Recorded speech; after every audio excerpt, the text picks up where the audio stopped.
sahanane kanang sibe tasih maweh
Suhurdoto Pitomo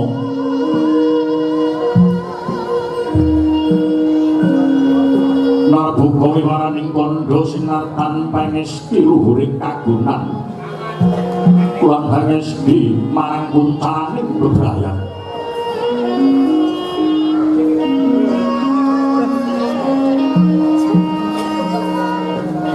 kami witilakon salat trikapiji saking salat moho barogan inggih jagating wayak purwa ingkang dayane maweh pepadang labeting mringgo sinung piwulan lan pralambang palupiting agesan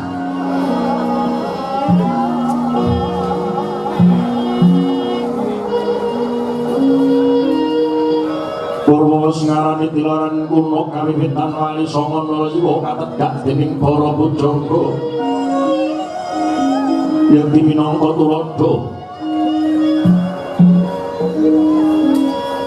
lamun ora tak asura nadyan pinayungan Bathara Kala yen hambek Candala Raden Wijayanti bakal sirna dening Rodaming Darmaswati Ringgit Purwa bilar ngurut moko lakoning janmo pramila prasrening imba isining jagat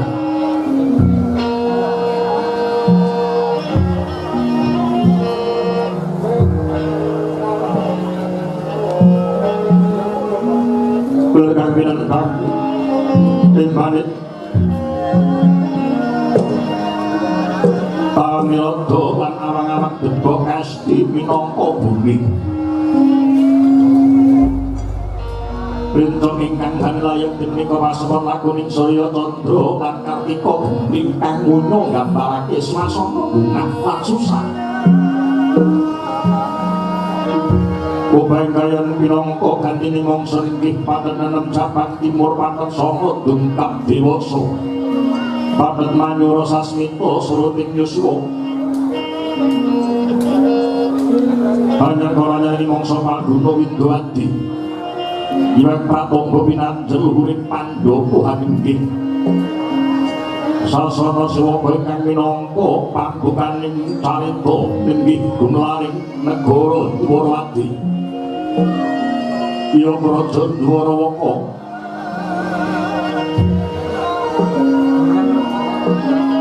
Wasinten Sang Sri Narpati kang minangka Samsa Agung wenang kang Mbak Pradata luhur yang diwisana pilahane dhewe yen dewa awisih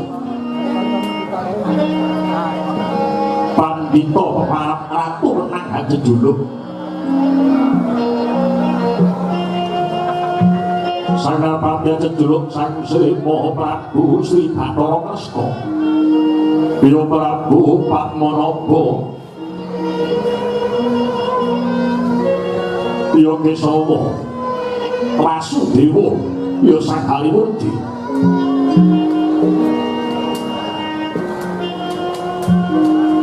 Tujuane sajuga Sang Prabu Sri Bathara Kresna keparengiyos tinanggil aneng Pandhawa Agung sesewek babut wani senduro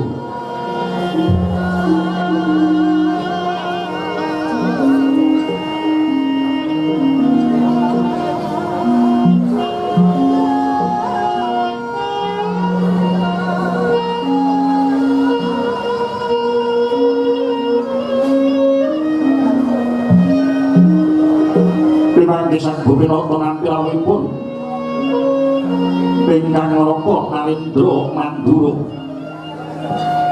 kabebengali Sang Prabu Sri Bathara Kresna sigra manembromo dhateng Awagung ingkang ageng sumiwa Ramangkono panglucitane Wardaya kalabut derek kababaring lisan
mangyo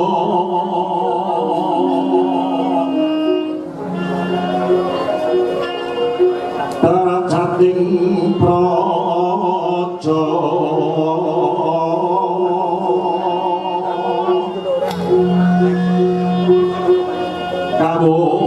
kawuryan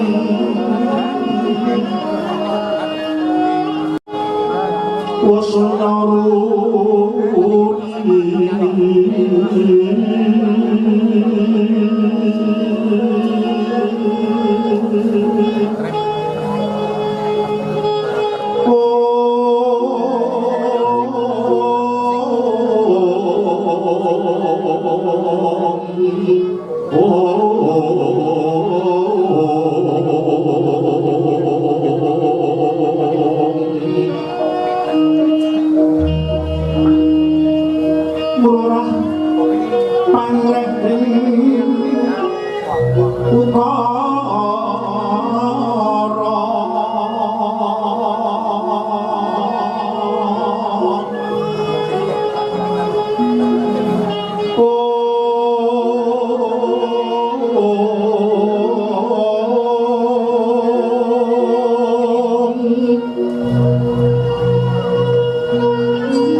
tanpa palupi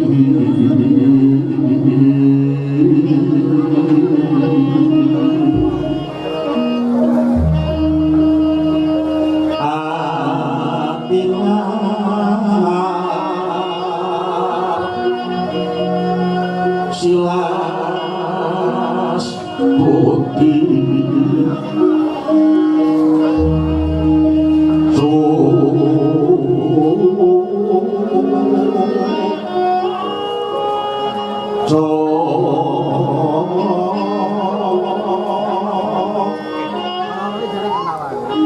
no sarjono dalu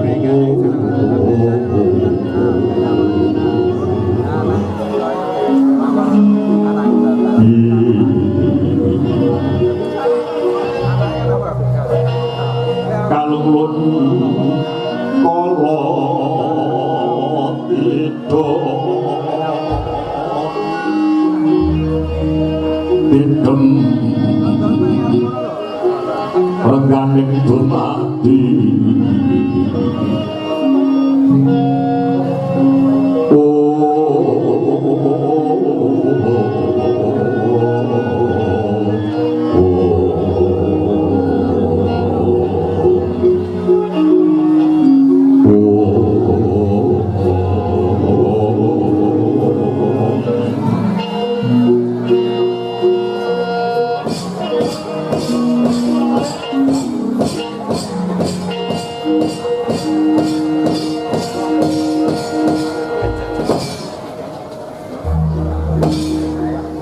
susupono harga diluwi muga Gusti kang Maha Agung tansah paringa pangayuman marang panjenengan ingsun pun Kanjeng Koko Prabu Baladewa dereng deng ora padipun Kanjeng Koko Prabu wonten Pandhapi Agung Dwarawati kelayan pengaturaken pasedahan panakrami pembagi kunjuk wonten ngarsa paduka Kanjeng Koko Prabu kadang keluarga Mandura ingkang katemben rawuh ya jagat ya dewa kaporo ora jagat pangestu para ya Yai kabanging pun kakang kang dadi Alendra Agung Binakara adiku Yai Sri Bathara Resta siadi ngaturake pakurmat lan pun kakang Baladewa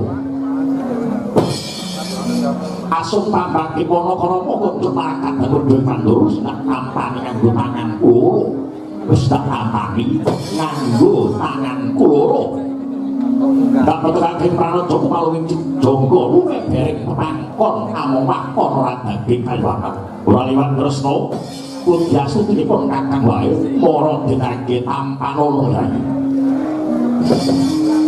kawulun inggih gurawalan pamun dikula kapun diwonten mustaka dados jimat paribing paring pangestunipun paduka Koko Prabu Koko Prabu mugi den kaprayogaken anggenipun pinarakan Koko Prabu iya Yai kaya wis ora kepenak pun kakang sapat jagong ana dina pasrakan agung iki ana pananggilan negara Dwarawati kalungguhan iki Kresna kamu Koko Prabu putra paduka boten kantungmu putra paduka parang Garuda kula pun sombong ngaturaken sembah sungkem tunjuk wonten ngarsa paduka pundhen kula Kanjeng Prabu kang temben rawuh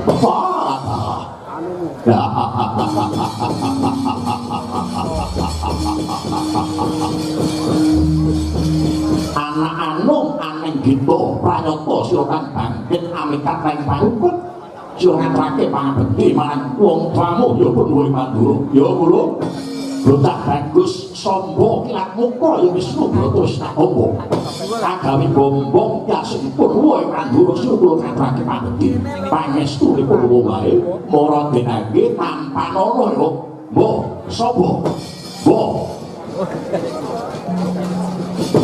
kamu iki ora Bugrawani pangun niku kapun diwong nemu sapa dados jimat langit bemo Magdan Paduka ing Sumala bumi boten kantun Koko Prabu kula ngaturaken pangabekti unjuk Paduka Kanjeng Koko Prabu Baladewa adiku Yudara siap ngaturake pangabekti marang Kadang Mandura agawe bombong dasipun Kakang Baladewa pangestunipun Kakang ora dinake tampanana sentake Borawalane pamundi kula kakung wonten mustaka dados jimat paribe. Wangsul dhumateng paduka Kanjeng Koko Prabu. Yayah lumampah ing lancepan kepatak obor sewu. Para sing manah dubi kula nampi rawuh paduka Kanjeng Koko Prabu Bala Rama. Boten montor-montor tintang saksat sanggiwang Bathara Brahma ingkang hangit jelantah ingkang nedya paring kabagyan dhumateng sagung kulawarga Dwarawati. Kanjeng Koko Prabu sasampunipun Nusantara lenggah daya-daya paduka cemedhong dawuh.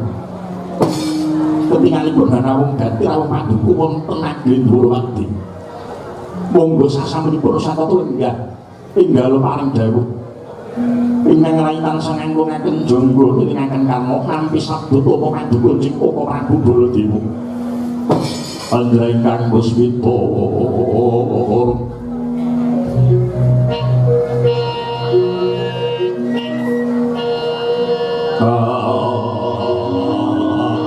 asring samira ombe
Bojoro pun kakang budal saka negara Mandura pun kakang nitih pitanipun kakang ya kelangenanipun kakang Kyai Puspadenta sasamuran apat bantu ing pengangkat supaya pun kakang tinggal sapa jagung lawan paduka adikku kang jumeneng dadi Narendra Dwarawati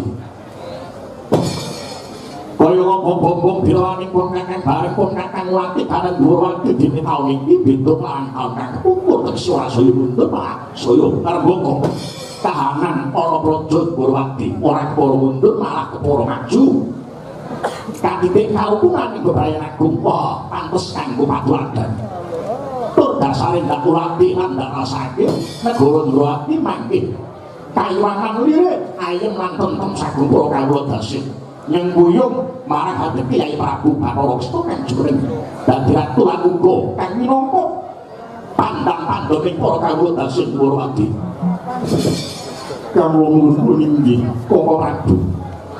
Awit sedaya wau inggih saking pangestunipun paduka kadang keluarga ingkang jumeneng napa wonten negari Mandura ingkang minangka suling Sudarma kula Mandura. Pokok lagi sewu hari kang sabanjure pun kakang ngaturake alam oneng alam kuwi tembung lawas kon kuwi kangen awit sakotara kancipun kakang ora sapa jagung lawan adikku kang jumeneng Natara Praja Dwarawati sumarambah para sentana kan mudhune para kawula ana Goro Dwarawati ini Koko Prabu sampun kula tampi raos nyapang kadhipun Jumaka Prabu kula wanataken sagung para putra lan setana praja Ndorowati. Dene kang ora sadari pancen ana bab kang akses lan bidripun Kakang Baladewa. Karatu kalungguhan iki nedya pun Kakang ambabari kelawan Yayi Prabu Sri Bathara Kresna mungguh apa to darunanipun Kakang semangka pengabot sranggane medhak ana praja Ndorowati. Yayi tembang rawat ujaring Sambiwara kang wis ditandhingi karna nganti teka negara Mandura. Waktu palungguhan iki miturut kabar kang tak tampa. Adikku para Pandhawa, ya adikku Panruwatan Pandhawa niku. Waktu palungguhan iki linggar saka Praja Ngarada. Sawetara suwe mapan ana pertapan Saptaharga. Kabar santer kang basang bali jagat adikku Pandhawa niku tetunggalan cipta rasa budi lan karyane. Tetunggalan cipta rasa budi lan karya ya kuwi bebarengan kepengin bangun papan pesareane para luhur Ngarada. Ya kuwi kabrahe para Pandhawa kepengin bangun candhi Saptaharga. Dadi kabar kang santer basang bali jagat kang mangkono apa kepara bangsa. Kawungun kulinggi Koko Prabu. Kaluhuran yang dados dawuh Paduka Jengkong Prabu. Pada Paduka para kadang Pandhawa ing mangke tetunggalan cipta rasa budi lan karyanipun ambangun candhinipun para sepuh utawi para luhur ingkang mapan wonten pertapan Saptaharga Koko Prabu. Wah, ya jagat ya diupaka ora jagat pangestu. Tresna pangasanipun Kakang kelawan para Pandhawa kuwi ora beda pangrasanipun Kakang kelawan Yayi Prabu Kresna. Nggih, nggonku ngaku dulur kelawan para Pandhawa ki ora mung kandhek ana ing lambe wae, ora mung kandhek ana ing ati wae. Padha panganggepe pun Kakang kelawan adikku Ndorowati. Kang ngono tuwa rentekan bentetipun Kakang yen to pancen bener para Pandhawa niku darbi gayuhan kang mulya, darbi kang luhur. Bangun papan pesarane para luhur kang apal ana Saptaharga pun Kakang kepengin nyengguyuh, kepengin bebantu, bot repot kang den tindake adikku Pandhawa niku kang apal ana pertapan Saptaharga. Kawula inggih Koko Prabu. Ngaturaken sangat ageng panuwun ingkang tanpa pindhan. Raos Paduka inggih boten benten kaliyan pangrosipun Kang Rayi Ndorowati. Kajaba saking niku Koko Prabu, gayuhanipun para kadang Pandhawa niku gayuhan ingkang mulya, gayuhan ingkang luhur sanget. Ambangun candhinipun para sepuh lan para luhur niku setunggalipun patuadan. Para Pandhawa boten ngilang-ilangaken. Para Pandhawa boten kesupen dumateng para leluhuripun ingkang sampun jinempa ing cinandhe ngawiyat. Para Pandhawa para marsi dumadosipun saking Andhapada inggih lantaran para sepuh ingkang sampun mapan wonten ing tetep suci. Salajengipun Koko Prabu para sepuh lan para luhur ingkang mapan wonten ing tetep suci ingkang sampun sumari wonten ing jagat langgengan menika ingkang dipun ajeng-ajeng inggih namung donganipun para putra wayah ingkang taksih jumeneng wonten Madyapada Koko Prabu.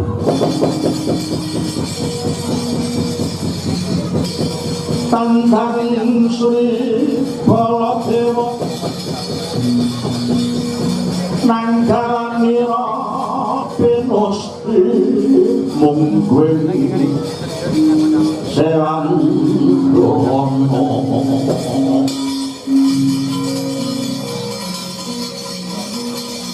mungguing sewan dono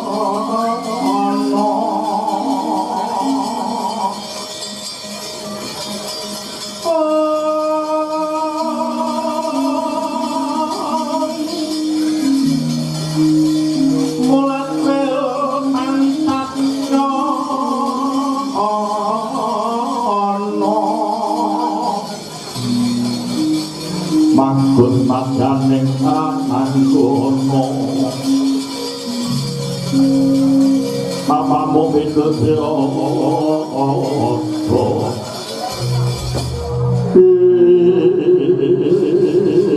Makin pulau paribasan dengan koskelasap dari pengagung Nurwati Kasarukin termasirakan jogo candrane kaya kudo pilar pandengan birodo medot saking mantina ana swanalindra saking latah sabaran wani munggah madani ponco litit Nurwati cingak kang samya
Bathara ora jagat pangestu mara Koko Madu Rasnawi kados dene dereng kelas anggen kula imbal pangandikan kalian padupun Koko Madu Bararama menika bapak nglayani jujur nusuli